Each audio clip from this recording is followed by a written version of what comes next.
My name's Eric Barbazza. I'm based here at the AMC and I started now just a month ago.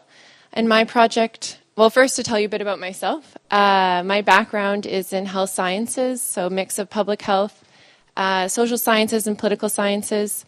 I have a master's in international health policy from the LSE, and my work experience for the past 6 years, I've been working for WHO. First at the Regional Office for Europe in Copenhagen, and for the past 2 years at the European Centre for Primary Care in Kazakhstan. So it means my research interests are mainly in performance in health systems, but really with a focus on primary care, and that's the lens that I've brought to the project. In terms of what I'll be focusing on, so my research will look into the use of performance indicators and what it really means to have a performance indicator that works. And how I'll be approaching that, or trying to unpack it, is looking into the criteria for indicators. So what has typically been thought to in terms of what traditionally makes for a useful or actionable indicator. Also looking into the linkages between indicators. So how can we connect indicators horizontally? So looking to things like tracer conditions and reason from the structure process and into the outcome and impact that they can have. And then also vertically to see the cascading between the use of indicators at the micro level and practices, the meso-regional level, and at the macro level from the policy perspective.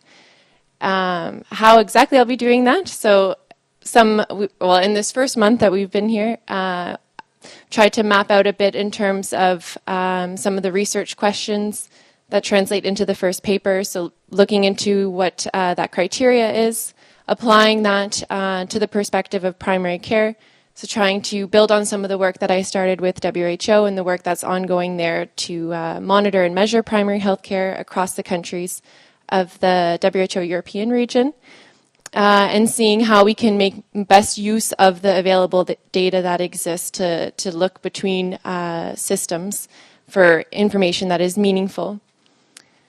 And just lastly, in terms of the collaboration, so each of us have the opportunity to partner with many of the organizations that are here. So again, I'm based at the University of Amsterdam, but have the opportunity to hopefully connect with RIVM and NIVEL here in the Netherlands, but also with some of the work that's ongoing at CAI in Canada and University of Toronto, and OECD. And some of the partners where this work continues to be developed with is the Primary Healthcare Center in Kazakhstan, also as part of the WHO Collaborating Center that's here at the AMC, and the other development partners that are actively working on primary healthcare performance. Thanks.